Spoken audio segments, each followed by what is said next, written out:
Kabariki Mungu akaitenga, akatakasa alipopumzika, akaagiza viumbe vyake vyote kukumbuka. Ni kamilifu ahadi ya milele, siku ya saba ni siku takatifu, itadumu milele.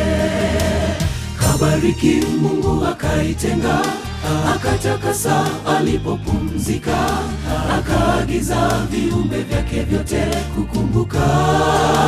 Ni kamilifu ahadi ya milele, siku ya saba ni siku takatifu, itadumu milele. Dunia yote na inyamaze, Mwokozi anapoongea. Yeye hutoa hukumu ilo haki, mbona mwanung'unika? Ni kumbukumbu la kuwepo kwetu Sabato. Dunia yote na inyamaze, Mwokozi anapoongea. Yeye hutoa hukumu ilo haki, mbona mwanung'unika?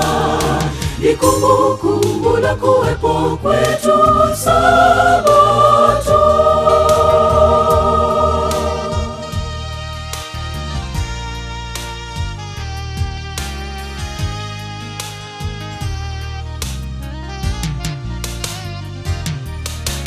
Nitaumba mbingu na nchi mpya, na zitadumu milele mbele yangu.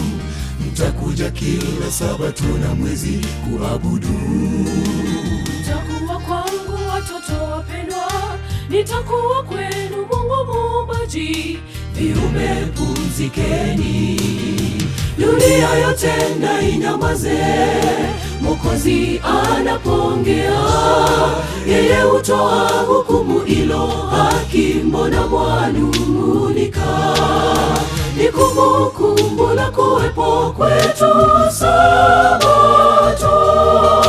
Dunia yote na inyamaze, Mwokozi anapoongea. Yeye hutoa hukumu ilo haki, mbona mwanung'unika?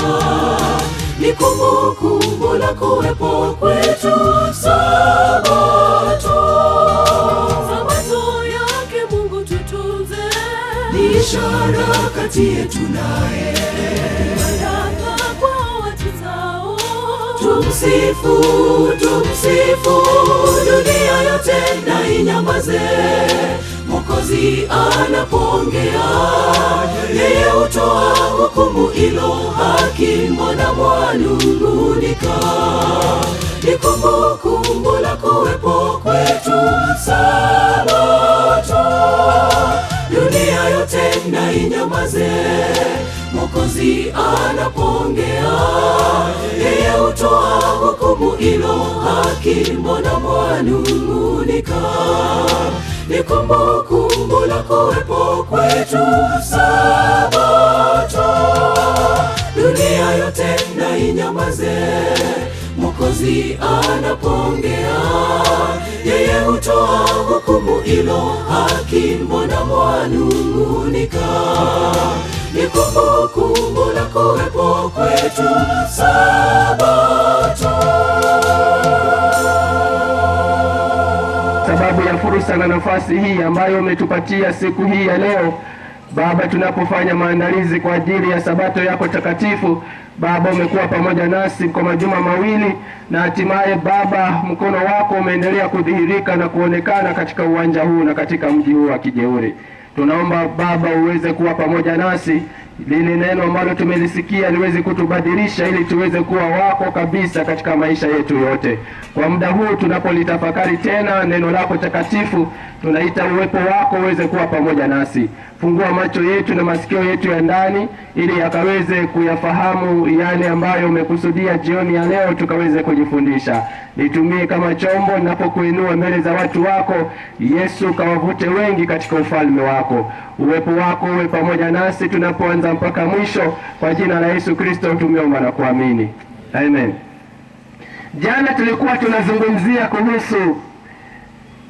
Jana tulikuwa tunazungumzia mambo ambayo yanafanyika katika ulimwengu tunaoishi, na tukawa tunasema ya kwamba kuna mahakama ambayo inakuja, mahakama ya mbingu, ambayo mahakama hiyo ya mbingu haikosei, haitakosea watu wa kijauri, na kila mmoja lazima ataweza kupatikana katika mahakama hiyo ya mbingu. Unaweza kuwa hapa umeweza kupona, hujaingia mahakamani, lakini siku hiyo kila mtu, haijalishi wewe ni wa kabila gani, ni wa taifa gani, ni wa dini gani, utasimama mbele ya mahakama ya mbingu.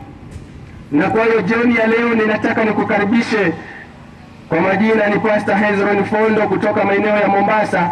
Ninapenda nikukaribishe katika kipindi hiki cha mafundisho ya Biblia, na leo nimekuandalia mada ambayo ni mada inayosema hivi: pumziko la kweli.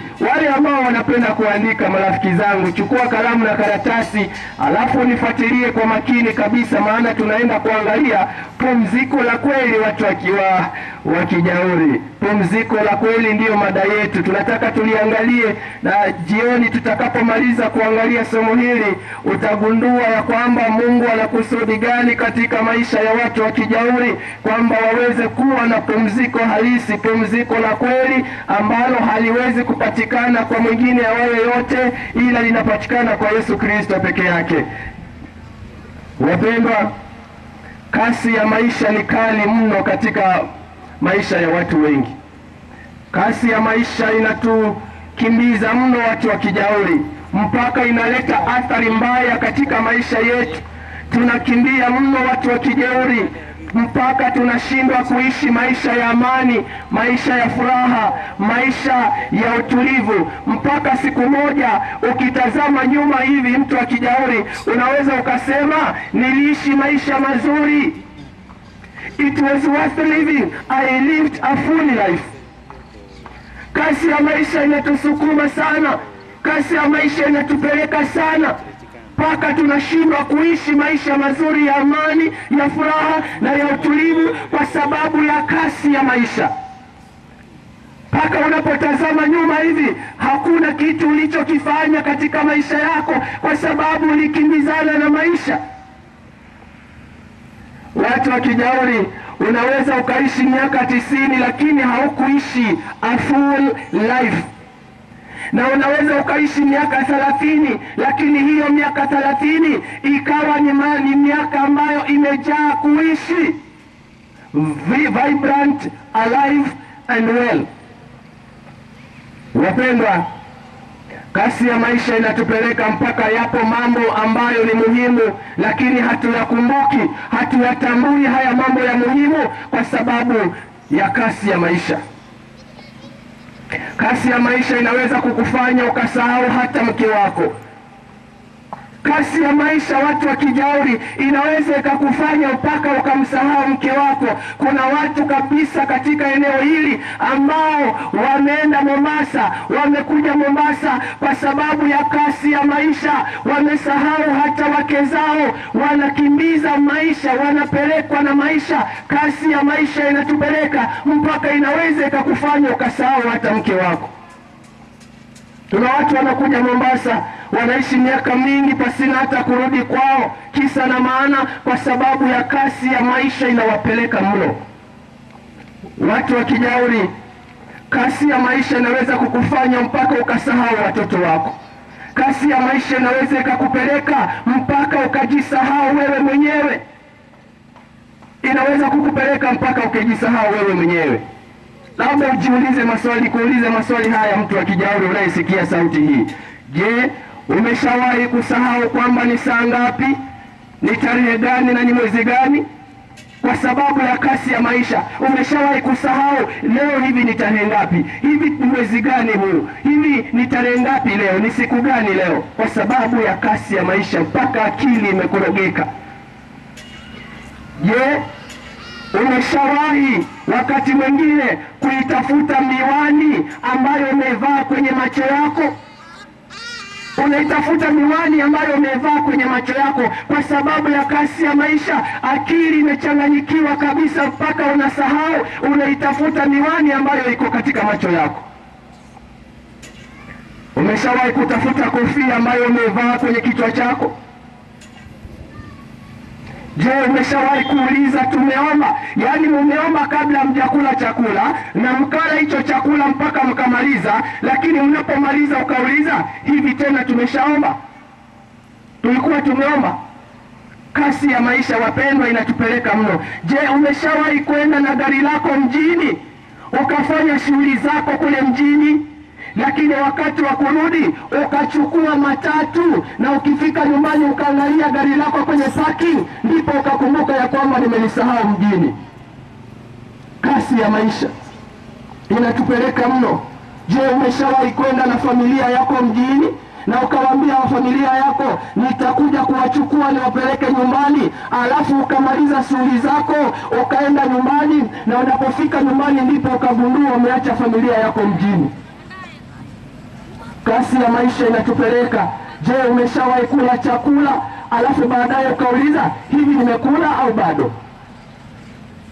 Kasi ya maisha inatupeleka mno, watu wa Kijauri, inatupeleka mno. Kasi ya maisha inaweza kukukimbiza mpaka uzuri ambao unakuzunguka usiuone. You have no time to stop and enjoy your life, kwa sababu unaendeshwa na maisha badala ya kuendesha maisha. Maisha yakifika kwamba unaendeshwa badala ya kuendesha maisha, ole wako. Ole wako. Slow down. Caution. Slow down. Ni muhimu kwa maisha yako, mtu wa Kijauri. Kuna wakati ni vizuri uweze kutulia, uweze kupiga kituo, pause. Ikiwa utashindwa kustop, tulia, pause. Maisha yasikupeleke hivyo hivyo, wapendwa.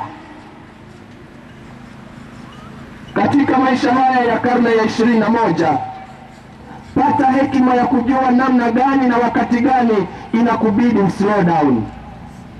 Tafuta ni wakati gani na namna gani katika maisha yako inakubidi slow down, kwa sababu unapo slow down, wapendwa, au unapo pause katika maisha yako, unapokuwa na vituo katika barabara yako ya maisha vya kutulia, vya kuslow down, inakubidi uslow down. Kwa sababu gani? Unapo slow down, mtu wa Kijauri, katika maisha yako, inaweza kukufanya ukapunguza msongo ulio nao. Watu wanakuanga na stress kwa sababu ya kasi ya maisha.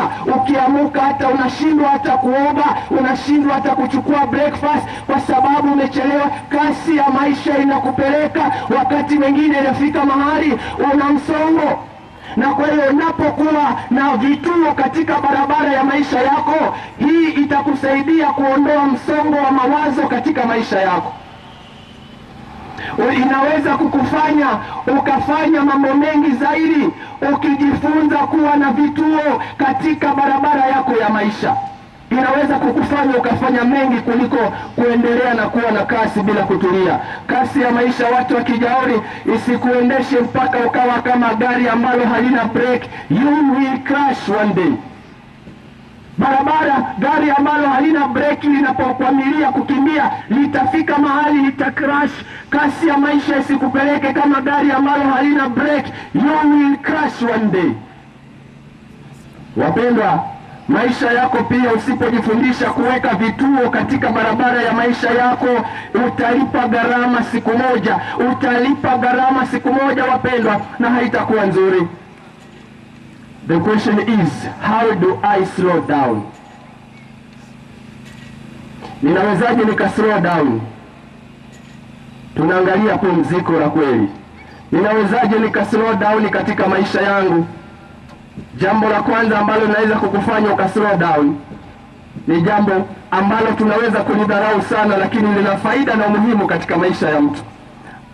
How do you slow down, mtu wa Kijauri? Number 1, angalia vitu vidogo vidogo. Unawezaje uka slow down katika maisha yako? Unawezaje ukawa na vituo katika barabara ya maisha yako? Angalia vitu vidogo vidogo. Siku moja kule Mombasa nilikuwa na stress. Unajua pia wachungaji wanakuanga na stress zao. Kwani sisi bado tuko duniani tu. Sasa siku moja nikawa na stress za kikazi, mawazo, msongo kabisa. Alafu tena nikatoka kwa nyumba na mawazo yangu na stresi zangu. Alafu ninapotoka na stresi zangu na mawazo yangu, nikaona tumbili. Unajua tumbili? Wangapi unajua tumbili? Tumbili ni mankini. Nikaona tumbili. Nilipomwangalia, niko na mawazo kibao. Sasa nilipoona tumbili nikamwangalia, tumbili walikuwa ni tumbili wawili, mmoja wa kike na mwingine wa kiume. Sasa yule wa kiume amemshika yule wa kike, anamdondoa chawa. Baya ama likiwa zuri, wapendwa, mahakama ya Mungu haikosei. Haya mtapambana nayo, maana kuna kumbukumbu huko. Malaika wanachukua ripoti, vitabu vinaandikwa, zinahifadhiwa kumbukumbu za maisha ya kila mmoja wetu. Mhubiri 11:9 inasema hivi: wewe kijana, ufurahie ujana wako na moyo wako ukuchangamshe siku za ujana wako, ukaziendee njia za moyo wako na katika maono ya macho yako. Lakini Mungu anasema ujue wewe ya kwamba kwa ajili ya hayo yote Mungu atakuleta hukumuni. Wapendwa, nataka ufahamu Mungu ametoa furaha ya maisha. Anasema furahia ujana wako, lakini atakuleta hukumuni. Kuna mibaraka ya kufurahia maisha, lakini pamoja na kufurahia maisha kuko na responsibility, na pamoja na responsibility kuna kutoa hesabu siku ya hukumu. Kwa hiyo Mungu amekupa mibaraka ya kufurahia maisha, tenda unalolifanya, lakini pia Mungu amekupa wajibu wa kufanya kwa ajili ya mibaraka aliyokupatia wa kufurahia maisha. Kuna wajibu amekupa, na huu wajibu aliokupa mwisho wake kuna kutoa hesabu siku ya mahakama ya Mungu. Mathayo 12:36 na 37 inasema, basi nawaambia, Yesu anasema, kila lisiwe maana walio wanalolinena wanadamu watatoa hesabu ya neno hilo siku ya hukumu. Watu wakijauri, nataka ufahamu, kwa maneno yako utahesabiwa haki, na kwa maneno yako utaweza kuhukumiwa. Wapendwa, kwa maneno yako utahesabiwa haki, kwa matendo yako utahesabiwa haki. Na tena nataka ufahamu hili, kwa maneno yako utahesabiwa, utahukumiwa, na kwa matendo yako utahukumiwa. Kwa hiyo nataka ufahamu hili, watu wa Kijauri, ujue ya kwamba ishi utakavyoishi, lakini siku ya hukumu, siku ya mahakama, utapambana na yote uliyoyafanya katika maisha yako. Utatoa hesabu ya yote uliyoyafanya katika maisha yako. Unajua, mtu wa Kijauri, wataalamu wanatuambia kwamba mwanadamu chawa, unatafuta mahali kuna chawa unamuua, unatafuta mahali kuna chawa unamuua. Kwa hiyo yule tumbili wa kiume akawa amemshika yule tumbili wa kike, anamdondoa chawa. Akipata chawa, unamuona analeta hiyo chawa kwenye vidole vyake, anamuua, anamdondoa chawa. Sasa mimi nikiwa na mawazo yangu hayo, nikawa namwangalia yule tumbili vile anavyomfanyia yule mwenzake, kumdondoa chawa. Na sasa wakati naangalia hilo tukio na stresi zangu, mawazo yangu yote, fikra zangu zote zikawa kwenye yule tumbili na kile ambacho anakifanya. Kwa hiyo kwa kipindi hicho zile stresi hazipo, kwa sababu fikra zangu na mawazo yangu yote yamechukuliwa na yule tumbili. Na nikaangalia sifikiri chengine chochote, ila ninafikiria tu lile tukio ambalo linafanyika. Na nilipotoka hapo, hizo stresses namna zilivyokwenda hata sikujua. Hizo stresses zikaenda kwa sababu mawazo yalipokuwa yana concentrate na ule tumbili, hizo stress, msongo ukaondoka. Sasa ndani ya akili yangu nikawa sifikiri chenginecho, ila ninafikiria kile ambacho kinafanyika mbele yangu. Angalia vitu vidogo vidogo. Angalia vitu vidogo vidogo. Slow down. Pause. Don't always be in a hurry. Unatoka hapo unaenda Kisii pale na gari yako vizuri. Slow down. Kuwa na vituo katika barabara yako ya maisha. Nenda ukiona watu kidogo, una slow down, unachungulia kidogo, unaona wale ni watu, unawasalimia, unaenda, unaangalia kidogo mazingira, huku unaendelea na safari yako. Kitambo ufike kwenye safari, unasikia you have been refreshed. tofauti na mtu ambaye ako kwenye steering kwa gari yake anaelekea Kisii, macho yake ameyakodoa huko mbele, kile anachokiona ni lami peke yake. Mpaka anapofika nyumbani ukimuuliza safari imekuwaje, anasema imekuwa nzito kabisa, imekuwa nzito kwa sababu aliona lami peke yake. Pause, slow down. Wapendwa, badala ya kuangalia runinga, anza kuhesabu mibaraka Mungu aliyokupatia. Slow down.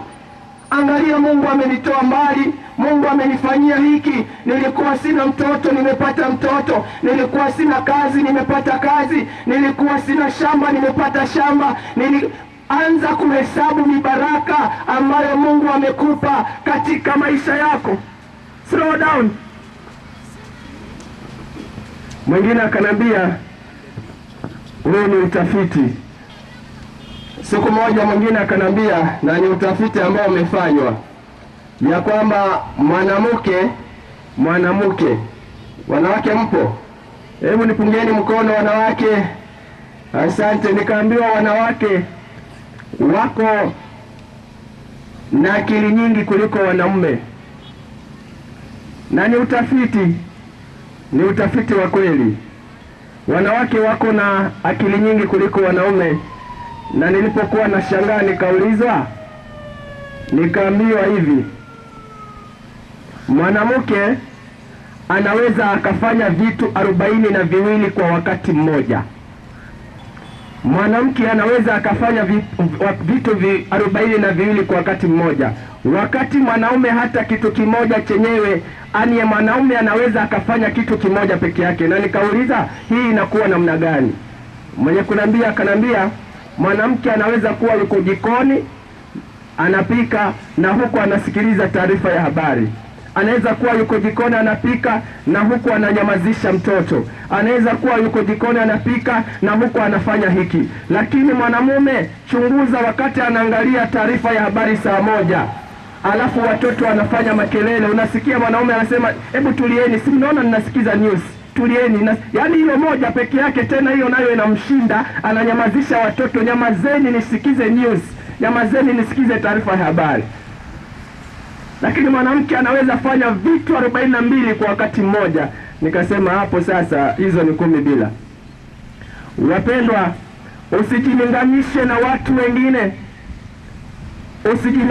watu wengine. Kuna watu ambao wakimuona jirani ana nguo mpya, basi anakimbia mbio, lazima hiyo nguo mpya na yeye aweze kuinunua, na atapelekana na mumewe mpaka hakikisha hiyo nguo ameipata. Wapendwa, usiendeshwe na maisha. Live your life. Shughulika yale mambo ambayo una uwezo wako. Yale mambo ambayo huyawezi, achana nayo. Yale ambayo unayaweza, shughulika nayo. Wapendwa, maisha yasikupeleke kiasi mpaka ukafika mahali ukawa unaendeshwa na maisha badala ya wewe kuyaendesha. Slow down. Usiruhusu kujishughulisha na yale ambayo hayawezekani. Kuna wengine ambao wanalalamika kwa sababu wao ni wafupi. Kuna watu wanalalamika ati kwa sababu wao ni wafupi. Sasa hata kama utalalamika kwa sababu ni mfupi, utaongeza urefu wako kwa namna gani? Utavaa viatu high heeled shoes uwe mrefu, lakini ukivivua unarudi pale pale. Don't let that ruin your life. Usikubali kwamba ufupi wako uweze kuharibu maisha yako. Thibiti maisha yako, mtu wa kijauri. Thibiti yale mambo ambayo unayaweza. Ishi kulingana na uwezo wako. Pata muda mzuri wa kupumzika, tena sio peke yako, uwe unapata muda wa kupumzika na Mungu wako. Na hili leo nitalizungumzia kwa kina kabisa, namna unaweza kupata nafasi katika maisha yako, vituo vyako katika barabara ya maisha wako, na kuweza kupumzika. Tafuta muda, pumzika na Mungu wako. Nilisoma article moja ya bwana mmoja ambaye anaitwa Dr. Lawrence Wilson. Jamaa huyu ambaye ni msomi anaitwa Dr. Lawrence Wilson aliipa kichwa hii article, Rest and Sleep Essential for Health. Na katika article hii Anasema mambo mengi tu, lakini mimi nitanukuu machache ambayo ni ya muhimu katika maisha yako, ya kuwa na vituo katika barabara ya maisha yako. Moja katika yale ambayo nimeweza kuyanukuu, anasema hivi katika kitabu hiki kinaitwa Rest and Sleep Essential for Health. Anasema mamilioni ya watu ulimwenguni hawapati mapumziko na usingizi wa kutosha kwa sababu ya kasi ya maisha yao, maisha yanavyowapeleka katika maisha. Huu ni mgogoro mkubwa sana wa kiafya. Watu wengi wako na imani potofu kuwa mapumziko na usingizi wa kutosha ni kupoteza muda na nguvu. Lakini imani hii, huyu daktari anasema, ni kinyume kabisa na ukweli, na huenda ni chanzo kikubwa kabisa cha magonjwa mengi kuliko yale yanayotokana na lishe duni. Anachomaanisha ni kwamba kuna magonjwa ambayo yanapatikana na lishe duni, lakini magonjwa haya ni bora, maana kuna magonjwa yaliyo zaidi ya lisha duni, na magonjwa ambayo yanaweza kupatikana ni mengi zaidi yanayoweza kupatikana kwa mtu ambaye hapumziki vya kutosha na hana usingizi wa kutosha. Hapati usingizi wa kutosha na hapumziki vya kutosha, ana athari kubwa katika afya yake ya kupata magonjwa, ikawa ni afadhali mtu ambaye amekosa lishe bora. Wapendwa, ina maana jamaa huyu ama daktari huyu anaonyesha umuhimu watu wa kijauri au ulazima wa kuwa na mapumziko katika barabara ya maisha ya mwanadamu. Slow down. Usikuwe na kasi katika maisha yako, maisha yasikupeleke mpaka ukajisahau. Slow down, kuwa na pause mahali inahitajika. Anasema asilimia kubwa ya barabara, 30% ya ajali zinazotokea barabarani zinatokana na watu ambao hawakulala vya kutosha. Hawakuwa na muda mzuri wa kuweza kupumzika, hawakuwa na muda mzuri wa kuweza kulala vya vile vinavyohitajika. Na ndio maana ajali zinaongezeka kila kukicha katika barabara zetu, kwa sababu watu wanaosababisha ajali hizi, ukichunguza sana chanzo chao, ni kwa sababu hawakulala vya kutosha. Unaweza ukagonjeka ukaenda hospitalini alafu ukadungwa sindano ya kupumzika. Kwa nini unadungwa sindano ya kupumzika? Kupona maradhi inahitaji usingizi wa kutosha. Usingizi wa kutosha una ukarabati mwili wako. Kwa hiyo unahitajika uweze kuwa na muda mzuri wa kulala. Lala vya kutosha, pumzika vya kutosha. Usiendeshwe na maisha kiasi cha kukosa pumziko katika maisha yako au katika barabara ya maisha yako. Unapolala usingizi wa kutosha, kuna revitalization ambayo inafanyika katika mwili wako. Na hii revitalization inayofanyika inasafisha sumu katika mwili wako, inaukarabati mwili wako. Emotions zetu zinahitaji kufanywa marejesho katika maisha yetu, na we expend a lot, na hiyo inabidi kwamba tufanywe tuwe renewed unapokuwa na muda mzuri wa kulala. Wapendwa, mwili wako unakarabatiwa vizuri sana wakati umekuwa na muda mzuri wa kulala usiku, sio mchana, usiku.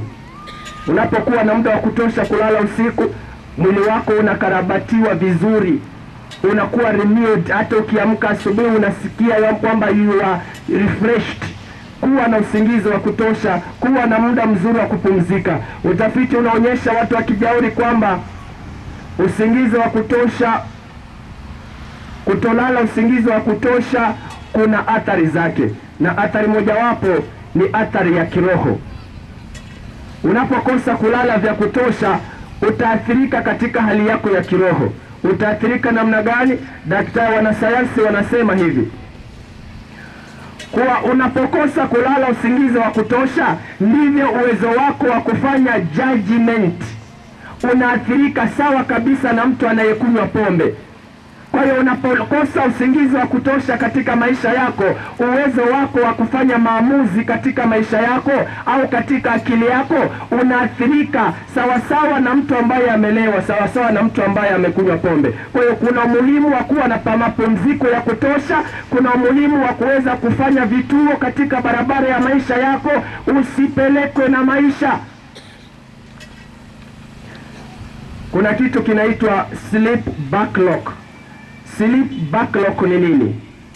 Sleep backlog, kila unapokosa usingizi wa kutosha, kuna mrundikano wa usingizi unaoendelea katika maisha yako, na unavyoendelea kunafika wakati fulani kunakuwa na breaking point ambayo sio nzuri na mwili unashindwa kuendelea. Wataalamu wanasema kwamba hii sleep backlog, yani usingizi ambao unaendelea kurundikana katika maisha yako ama katika mwili wako, huwezi ukaulipa kwa kulala lisali moja zaidi. Yani unapokosa kulala lisali moja na huo mrundikano wa usingizi ukaendelea katika maisha yako, kuna hiyo kitu inaitwa sleep backlog. Na sleep backlog huwezi ukailipa ati umechelewa kulala na lisali moja ukasema nitailipa na lisali moja zaidi.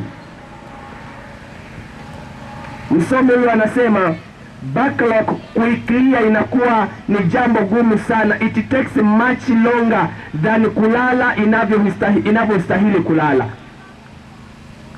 Unapokosa kulala lisali moja, huwezi ukalipiza kwa kulala lisali moja zaidi. Itakuchukua muda mrefu sana ile sleep backlog kuwa cleared katika mawazo yako, na inapochukua muda mrefu katika mawazo yako inaathiri hata maamuzi yako katika maisha yako, na hali yako ya kiroho pia vile vile inaathirika. Kuna umuhimu na ulazima wa kulala usingizi wa kutosha na kupumzika vya kutosha. Quality sleep ni ile ya kabla ya saa 6 za usiku. Kabla ya saa 6 za usiku. Zamani kabla ya umeme kupatikana, watu walikuwa wakilala kuanzia saa 2. Na watu wanapolala kuanzia saa 2 na wanalala vya kutosha na wakawa na afya njema, tumia masaa 8 hadi masaa 10 kuweza kulala. Masaa 8 ama masaa 10 kuweza kulala, ili usiwe na ile inaitwa sleep backlog katika maisha yako, ambayo inaweza kuathiri hali yako ya kiroho na hali yako ya kufanya maamuzi katika maisha yako. Tumia masaa 8 ama masaa 10 kulala, sio kukaa kitandani. Unaweza ukatumia masaa 10 masaa 8 kukaa tu kitandani, lakini kulala. Life is more than increasing speed. Maisha ni zaidi ya kasi. Usipelekwe na kasi ya maisha mpaka ukasahau kupumzika, mpaka ukasahau kwamba kukosa kupumzika katika maisha yako, kukosa usingizi wa kutosha katika maisha yako kunaweza kukaathiri katika maisha yako. Kasi ya maisha inakupeleka mbio, inakukimbiza, unakimbiza pesa ambazo siku moja utakufa uziache bank hizo pesa, utakufa na uziache usingizi. Usingizi wa kutosha ni jambo la muhimu. Mapumziko ya kutosha ni jambo la muhimu. Usiendeshwe na maisha unatafuta hela, sawa kabisa, lakini usiendeshwe na hizo pesa mpaka ikafika mahali umezipata ndio hizo pesa, lakini maisha yako yakawa yako hatarini. Slow down, pause katika maisha yako.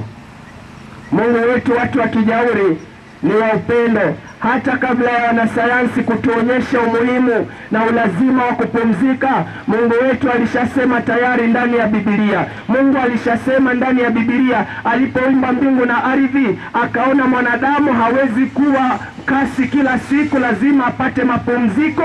Na ndio maana Biblia inasema kabla hata wanasayansi hawajatuonyesha ulazima na umuhimu wa kupumzika, Mungu tayari alikuwa ashaliona hilo na akaweka tayari siku moja ambayo wanadamu watakuwa na mapumziko ya halisi katika maisha yao. Ufunuo 14 aya ya 7 inasema hivi: akasema kwa sauti kuu, malaika, mcheni Mungu na kumtukuza, kwa maana saa ya hukumu yake imekuja.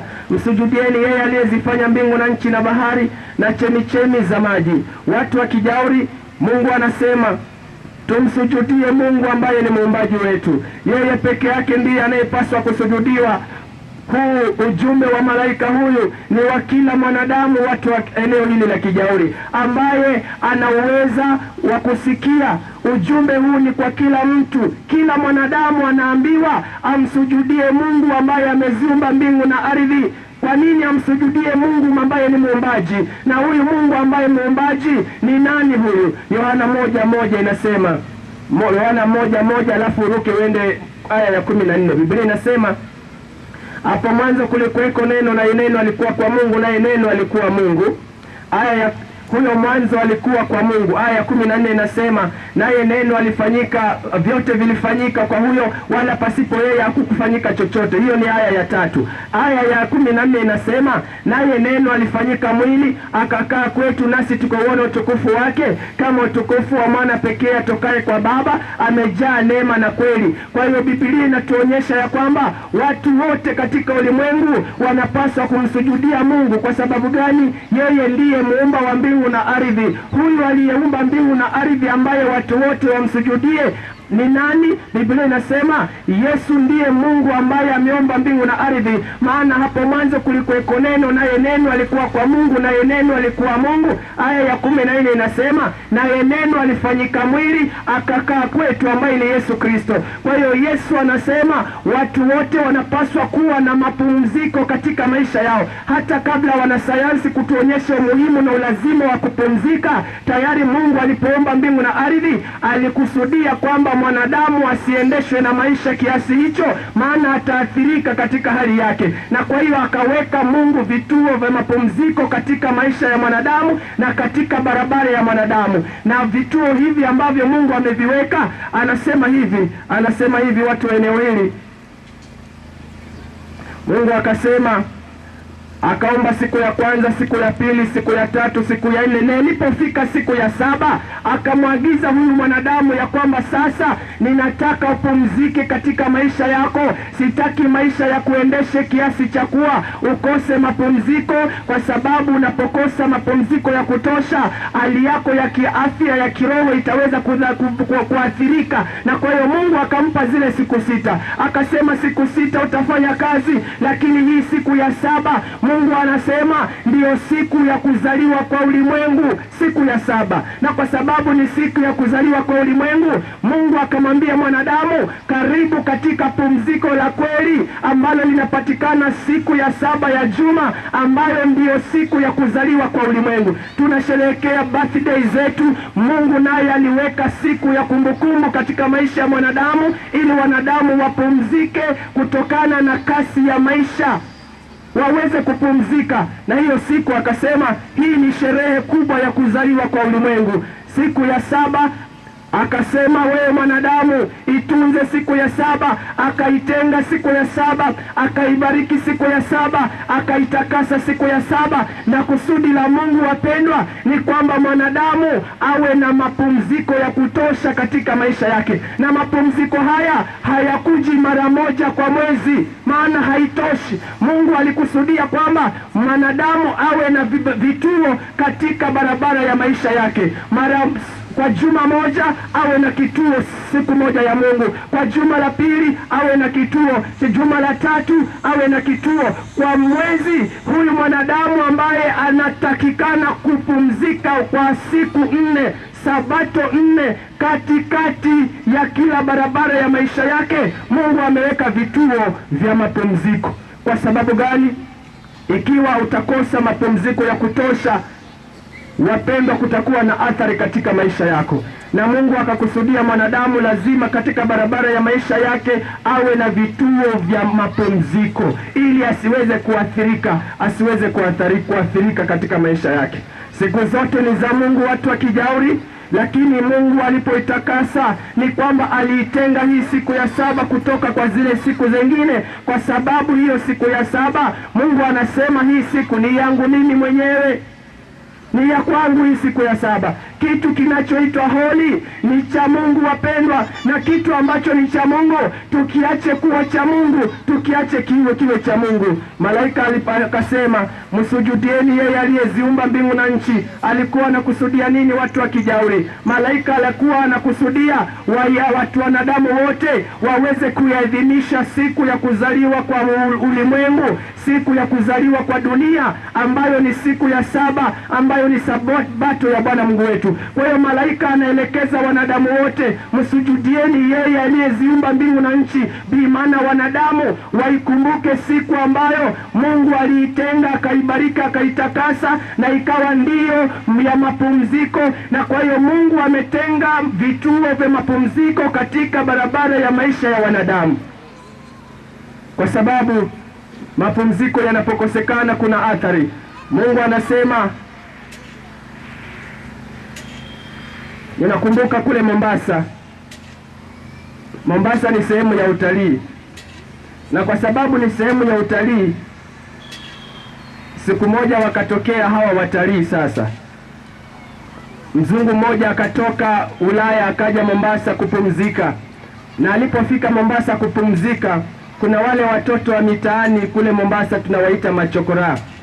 Na sasa machokora wao wanapenda kuombaomba, na kwa hiyo hawa machokora walipomwona mzungu ametoka airport akaja, kuna mahali kunaitwa Uhuru Garden kule Mombasa, mahali unaweza ukaenda ukabarizi, ukaenda ukapumzika kabisa. Mzungu amechoka, amevaa koti na tai vizuri, akaenda pale, kulikuwa na mti, akakaa pale kwa mti. Wale watoto machokora walipoona yule mzungu amekaa pale, wakaenda, walipofika pale wakanyosha mkono, dalili ya kutaka msaada kwa yule mzungu. Mzungu naye akawahurumia hawa machokora, alikuwa ndani ya mfuko wake amebakisha $7 peke yake, $7.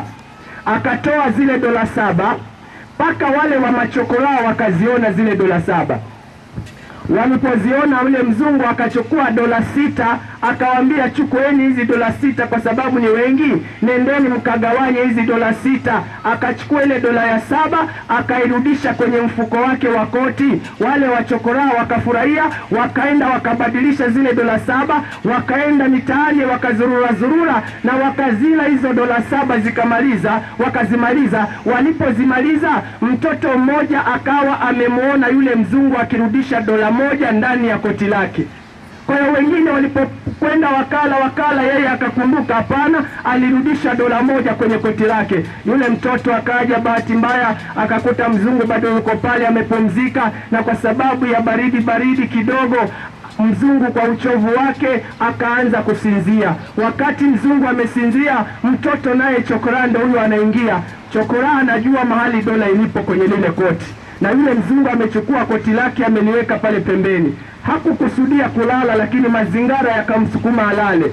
Yule mtoto akaja akanyemelea, akachukua ile $1 iliyosalia, ile ya 7, akaichukua akaiweka kwenye mfuko, akakimbia mbio, akaenda dukani, akaenda akaibadilisha, alafu akaenda dukani, akaenda akanunua vitu na akala. Yule mtoto unapomuona kitendo alichokifanya ni kitendo kinaitwa kitendo cha nini? Cha wizi. Si amemwibia yule mzungu?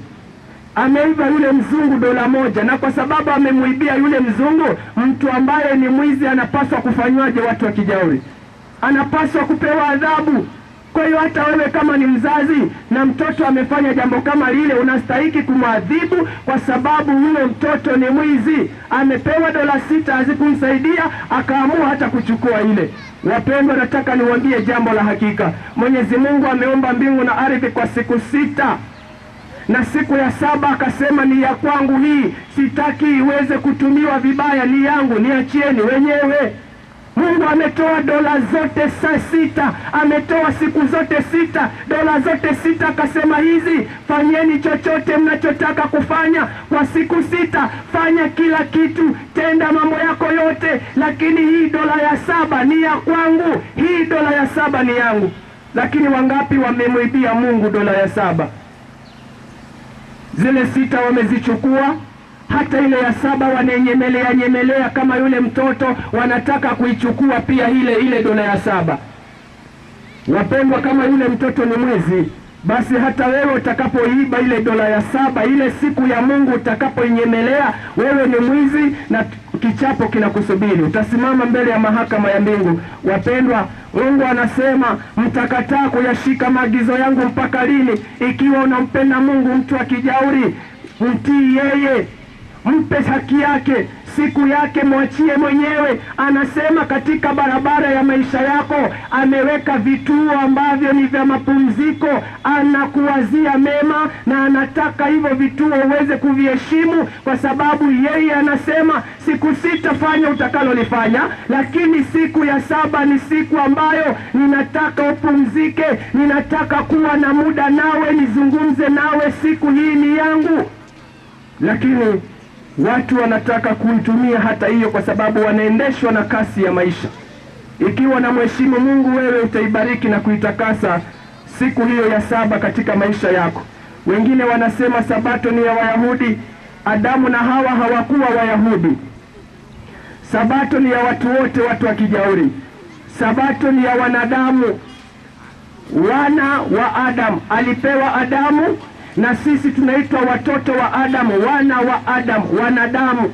Kwa hiyo kama baba yetu Adamu alipewa sabato, sisi tunaitwa wana Adamu. Kwa hiyo lazima kile alichokifanya baba yetu Adamu na sisi tunakifanya. Mungu ameweza kuiweka sabato katika barabara ya maisha yetu, ikaweze kuwa ni sehemu moja ya mwanadamu kupumzika. Adamu alirithisha watoto wake sabato ya Mungu. Nuhu alirithisha watoto wake sabato ya Mungu. Musa alirithisha watoto wake sabato ya Mungu. Na hata sasa watu wa kijauri, Mungu anasema katika Waebrania sura ya 4 aya 9, imesalia raha ya sabato kwa watu wa Mungu. Kwa hiyo kama wewe ni mtu wa Mungu, Mungu ameweka vituo katika barabara ya maisha yako, na vituo hivi vya mapumziko ambavyo Mungu ameweka ni sabato yake ambayo inakuja kila wiki katika juma. Mungu anasema anakutaka wewe uweze kupumzika. Isaya 58 aya 13 inasema hivi: kama ukigeuza mguu wako usihalifu sabato, usifanye anasa yako siku ya utakatifu wangu, ukiita sabato siku ya furaha na utakatifu kwa Bwana yenye heshima, ukiitukuza kwa kutozifanya njia zako mwenyewe. Siku hiyo ni ya Mungu, na usifanye njia zako mwenyewe. Inapaswa kuheshimiwa na kutukuzwa, wala usiyatafute yanayokupendeza, wala kusema maneno yako siku hiyo, maana siku hiyo, wapendwa, ni siku takatifu ya Mungu. Unaweza kukiharibu kile ambacho Mungu amekitakasa. Unapoamua kwenda kazini siku ya sabato, ni sawa sawa na kuchukua matope na kuyapaka kwenye kitu kitakatifu ambacho Mungu ameweza kukiweka. Wapendwa, sabato sio siku ya mchungaji. Sabato sio siku ya bishop. Sabato ni siku ya Mungu. Mungu anatufundisha namna ambavyo tunapaswa kuwa na mapumziko, na tunapaswa kuwa na mapumziko katika vituo vya barabara ya maisha yetu. Kwa hiyo Mungu ametupa kituo cha pumziko. Slow down, pause, spend your time with God. Slow down, pause.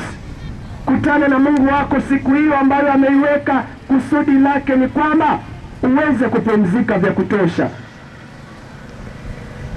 Siku hii ya ibada ni siku ya Mungu, siku ya 7 ya juma. Ni takatifu kwa Bwana, ni takatifu kwa watu wote. Na kwa sababu Yesu ndiye aliyeweka, anasema hivi katika Marko 2:27-28, akawaambia sabato ilifanyika kwa ajili ya mwanadamu, si mwanadamu kwa ajili ya sabato. Wapendwa, Biblia inaweka wazi, basi mwana wa Adamu ndiye Bwana wa sabato. Kwa hiyo unapompokea Yesu Kristo, sabato ni sharti uweze kuitunza, kwa sababu hiyo sabato ni ya Yesu, ambayo wewe na mimi tunajivunia kwamba Yesu ni Bwana na Mwokozi wa maisha yetu. Kwa hiyo tunapompokea Yesu, sabato ni lazima tuweze kuitunza, kwa sababu ameiweka kama kituo cha mapumziko katika barabara ya maisha ya mwanadamu.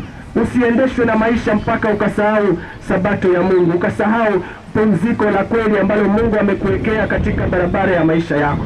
Ndio maana Ezekiel anasema hivi katika Ezekiel 20 aya 12 alafu aya ya 20, tena niliwapa sabato zangu ziwe ishara kati ya mimi na wao, wapate kujua ya kuwa mimi ndimi Bwana niwatakasaye. Wapendwa, nilienda shule moja huku inaitwa Eronge iko na uniform zake, na kwa hiyo hata hapa wanapokuja bila kusema lolote, mtakapoangalia mtasema wale ni wanafunzi wa Eronge. Mungu pia naye ameweka uniform yake, na uniform ya watu wa Mungu ni sabato takatifu ya Bwana. Anasema sabato ni ishara kati yako na Mungu. Kwa hiyo unapopumzika katika sabato ya 7 ambayo Mungu amekuwekea, watu watakapokuona ukipumzika sabato, wanajua kwamba yule ni mtu wa Mungu, yule anatambua kwamba Bwana ndiye anayemtakasa. Maana Mungu anasema, niliwapa sabato zangu ziwe ishara kati ya mimi na nyinyi, mpate kujua ya kwamba mimi ndimi Bwana Mungu niwatakasaye. Aya ya 20 inasema hivi, zitakaseni sabato zangu, zitakuwa ishara kati ya mimi na ninyi, mpate kujua ya kuwa mimi ndimi Bwana Mungu niwatakasaye. Mungu ndiye Bwana wa sabato na ndiye anayetutakasa. Usipotunza sabato ya Bwana, ni nani anayekutakasa? Maana unapotunza sabato kwa ukamilifu, sio tu kwamba inakukumbusha kwamba Mungu ndiye muumbaji, lakini pia Sabato inakuonyesha kwamba Mungu ndiye anayekutakasa katika maisha yako yote. Je, pumziko hili ni la kweli litaishia lini? Hili pumziko la kweli la Mungu litaishia wapi? Isaya 66:23 inasema, kama vile anzia 22 mpaka 23, kama vile mbingu mpya na nchi mpya nitakazozifanya zitakavyokaa mbele zangu, asema Bwana, ndivyo uzao wa jina lenu utakavyokaa mbele zangu. Biblia inasema, na itakuwa mwezi mpya mpaka mwezi mpya, na Sabato hata Sabato, wanadamu wote watakuja kuniabudu mbele zangu, asema Bwana. Hata mbinguni, wapendwa, kutakuwa na kituo cha mapumziko. Watu watapumzika vya kutosha hata wakiwa mbinguni. Kwa hiyo tunapopumzika hapa katika vituo ambavyo Mungu ameweka, hii ni ishara ya kuonyesha ya kwamba tunafanya maandalizi ya kile ambacho Mungu anatuandalia mbinguni. Hata mbinguni watu watakuwa na vituo vya kupumzika. Mwezi mpya mpaka mwezi mpya watu wanakusanyika mbele za Mungu wa mbinguni. Sabato mpaka Sabato, ambavyo ndio vituo ambavyo Mungu ameviweka katika barabara za maisha ya wanadamu, watu wote watakuja kuabudu mbele zangu, asema Bwana wa majeshi. Sabato ni ya watu wote. Sasa kuna tatizo hapa. Wengine wanaenda kanisani siku ya Sabato kusikiliza kwaya. Kusikiliza kwaya si vibaya, lakini that is not the primary reason ya wewe kuenda kanisani siku ya Sabato. Wengine wanaenda kanisani siku ya Sabato kutafuta mchumba. Si vibaya kwenda kanisani siku ya Sabato kutafuta mchumba, but that is not the primary reason ya kwenda siku ya Sabato kanisani. Wengine wanaenda siku ya Sabato kanisani kuonana na marafiki zao. Wengine wanaenda Sabato kanisani kusikiliza na kuona mhubiri wa leo ni mhubiri gani na anahubiri namna gani. Wengine wanakuja Sabato kanisani kutoa zaka na sadaka. Hiyo ni muhimu sana, lakini that is not the primary reason. Wapendwa, tunakuja Sabato kanisani ili kumwabudu Mungu wetu wa mbinguni. Hiyo ndiyo sababu ambayo Mungu ameiweka katika maisha ya mwanadamu, ya kwamba Sabato ni kwa ajili ya kumwabudu Mungu wa mbinguni. That is the priority, that is the primary reason. Haya mengine yanakuja, lakini kusudi kubwa la wewe kuwa na vituo hivyo vya mapumziko katika maisha yako ni kumwabudu yule ambaye ameumba mbingu na nchi. Hii siku ameitenga ili tuweze kumwabudu yeye peke yake. Wewe na mimi tuna uchaguzi. Nimfuate Mungu wa mbinguni au nimkatalie Mungu wa mbinguni? Uchaguzi uko nao mwenyewe. Utaheshimu vituo vya mapumziko ambavyo Mungu ameviweka katika maisha yako? Maamuzi utakuwa nayo mwenyewe. Ninapotaka kumaliza, kule Mombasa kuna baba mmoja ambaye alikuwa ni manager katika kampuni moja, naye alikuwa ni mchapa kazi. Kuna watu wanapenda sana kuchapa kazi. Huyu alikuwa mmoja wa wale wanaopenda kuchapa kazi. Alikuwa workaholic. Workaholic ni kwamba ni mtu aliyezoea kazi na ameweka mbele kazi na anachapa kazi mpaka kazi ikawa ni kama sehemu mojawapo ya ulevi wake. Akafanikiwa sana katika kazi yake, na alikuwa na kijana mmoja ambaye alikuwa kijana huyu anasoma, lakini kitu ambacho huyu kijana alikosa katika maisha yake, alikosa muda na baba yake. Na kwa hiyo katika maisha yake huyu kijana akawa anatamani ni lini hata baba yake atakuwa muda naye, atapata muda wa kukaa na baba yake, ili hata huyo kijana naye ajue ya kwamba nina baba anayenijali, nina baba anayenipenda. Lakini mzee hapatikani. Mzee sasa ameweka kazi mbele, hana nafasi, maisha yamuendesha kabisa badala ya kuendesha maisha. Lakini jambo lililofanyika ni kwamba siku moja mtoto wake akawa kule shuleni, ndiyo siku ya birthday. Akamwambia, dadi, nimekosa muda na wewe, maana nikija nyumbani wewe umelala. Nikija nyumbani haujaje, ukitoka kazini unalala. Nikitoka wewe umerauka kwenda kazini, sina nafasi ya kukaa nawe baba, na mimi nikajivunia kwamba nina baba anayenipenda na kunijali. Siku moja ilipokuwa ni birthday yake, Baba yake akamwambia yule mtoto, leo kwa sababu ni birthday yako, nitakupeleka outing, nitakupeleka mahali na tutasherehekea hiyo birthday yako. Wakaagana pale mahali, na yule kijana akarauka sana siku hiyo, akakimbia mahali ambapo watakutana na baba yake, at least for the first time katika maisha yake aweze kuwa na muda na baba yake, jambo alilolitamani katika maisha yake. Kijana akafika mapema pale mahali, akangojea baba. Baba akakawia, baba akakawia, baba akakawia, baba akakawia, mpaka kijana akaanza kukata tamaa. Wakati anakata tamaa karibu aondoke, ndipo akaona ile gari ya babake. Baba akaja mbio, akafunga breki mara moja.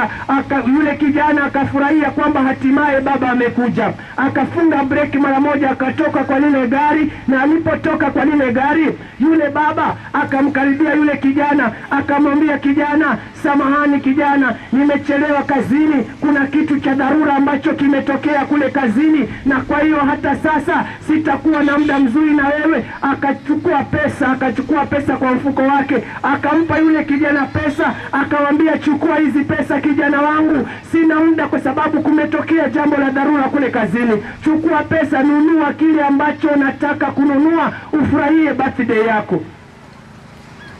Yule kijana akiwa na zile pesa mkononi mwake, akachukua zile pesa akaziangusha pale chini kwa hasira. Kijana akadondokwa na machozi, akachukua pesa alizopewa na babake, akazirusha pale chini, huku anadondokwa na machozi yule kijana. Baba akakasirika, akasema, unajua vile ninavyokwenda mbio kutafuta hii pesa, alafu unairusha chini, unaiangusha chini. Kijana akamwangalia baba yake, akadondokwa na machozi, na akamwambia yule babake, sitaki pesa babangu, nataka babangu. Sitaki pesa, namtaka baba. Sitaki pesa ulizonipa baba, ninataka baba, ninataka kuwa na babangu, angalau na mimi nijue niko na babangu anayenipenda, anayenijali. Baba alishindwa kutoa muda na mtoto wake, na wakati ukafika, wakati alipopata muda na mwanawe, it was too late. Wapendwa, Mungu wetu ametenga siku ya saba, na hii siku ya saba anasema ni siku yangu, ni siku ambayo ni ya kwangu. Ninataka kuwa na watoto wangu siku hiyo nzima. Mungu amekupa siku 6, anasema hii siku ya 7 ni ya kwangu. Siku 6 fanya kila kitu, lakini siku ya 7 ninataka niwe nawe, ninataka nizungumze nawe, ninataka tuwasiliane siku nzima, ili hata wewe ujue ya kwamba uko na baba yako anayekupenda, anayekujali. Hii siku ni yangu.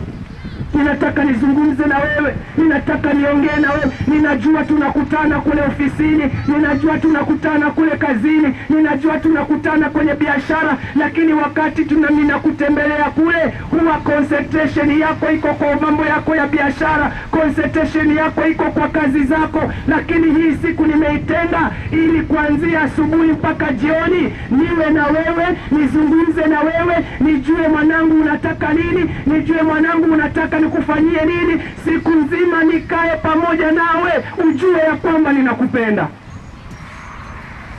Will you give God that opportunity? Je, utampa nafasi hiyo Mungu katika maisha yako? Ama wewe pia utakosa nafasi? Baba yako anakutaka Sabato, wewe unakataa. Baba yako anataka kuwa nawe siku nzima, wewe unakataa, ama unampa hiyo siku nusu. Mungu anasema, ninataka nikae na wewe siku nzima, nikae na wewe, nizungumze na wewe, niwasiliane na wewe, nikae na mtoto wangu, nimjulie hali, tuzungumze pamoja, tushirikiane pamoja, niweze kumbariki. Utampa Mungu hiyo nafasi katika maisha yako? Je, utampa Mungu hiyo nafasi katika maisha yako? Ni nani pamoja nami jioni ya leo anasema, Mungu, hiyo nafasi nimekupatia katika maisha yangu? Ni nani anasema jioni ya leo, Mungu, nimekupa hiyo nafasi katika maisha yangu? Nazi siku zote 6, lakini hii siku ya 7 ambayo ni kitu kituo ambacho umekiweka cha mapumziko katika barabara ya maisha yangu. Ninataka hii siku nikae na wewe siku nzima, nizungumze na wewe. Mungu, ninakupa hiyo nafasi, ninakupa hiyo nafasi. Simama kwa miguu yako miwili tuweze kuomba. Ikiwa ni ombi lako, Mungu anakupenda na ndio maana ameweka vituo vya mapumziko katika barabara ya maisha yako, ili akae na wewe, azungumze nawe. Mpe hiyo nafasi, mtu wa Mungu, kabla haijachelewa, kabla mlango wa rehema haujafungwa. Nafasi Mungu afanye yale ambayo amekusudia kuyafanya katika maisha yako, katika vituo vya barabara ya maisha yako vya mapumziko. Wengine wetu tunaitunza Sabato, tunadhani ya kwamba tunaitunza Sabato ya Mungu, lakini tunaivunja Sabato ya Mungu, tunaivunja. Kuna wengine ambao wanasema jioni ya leo, Mungu nisamehe, sijawa mwaminifu katika kuitunza Sabato yako, lakini ninaomba Mungu wa mbinguni uweze kulisamehe.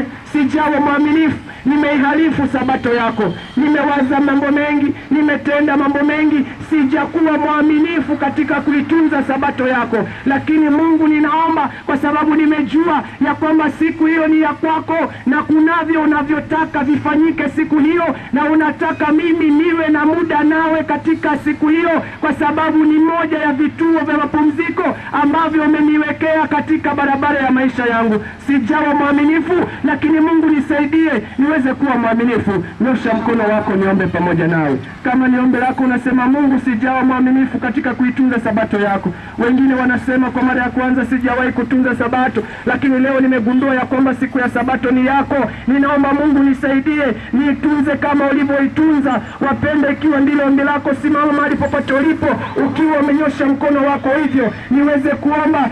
Yesu anataka uitunze siku hiyo, anataka kwamba uitunze siku hiyo ya saba ambayo ni Sabato yake. Si kwamba ili uokolewe, lakini tayari ameshakuokoa, na ndio maana amekuwekea vituo katika barabara ya maisha yako. Na tuombe. Baba, katika jina la Yesu Kristo tunakuja mbele zako jioni ya leo. Tuna kila sababu ya kukushukuru kwa sababu ya wema wako na huruma zako. Imekupendeza jioni ya leo kuweza kujifunua tena katika maisha yetu. Huenda kwa njia moja au nyingine tumekosa kuutunza Sabato yako takatifu. Huenda kwa njia moja au nyingine tumeihalifu Sabato yako, lakini jioni ya leo, Mungu wa mbinguni, tunaomba utusamehe. Tumenyosha mikono hii, ishara ya kwamba sisi hatustahili mbele zako, na tumevunja siku yako ya mapumziko. Tunaomba Mungu unyoshe mkono wa haki yako, tushike na ututie nguvu, na utusamehe, ututakase nje na ndani na damu ya Kristo, ili tupate kibali machoni pako. Tupe nguvu na utufundishe namna ya kukua na muda nawe katika maisha yetu. Utufundishe umuhimu zaidi wa kuendelea kuwa na vituo vya mapumziko katika maisha yetu, ambalo ndilo kusudi lako, ili siku hiyo, Mungu wa mbinguni, tukaweze kuwa na muda na wewe, tukazungumze nawe, tukawe na wewe, ukaweze kuwa pamoja nasi na kuinua na kutubariki, ili hata sisi watoto wako tupate kujua ya kwamba wewe ni Mungu wetu, na licha ya kuwa wewe ni Mungu wetu, unatupenda, unatujali, kwa sababu umetupa vituo hivyo vya mapumziko katika barabara ya maisha yetu.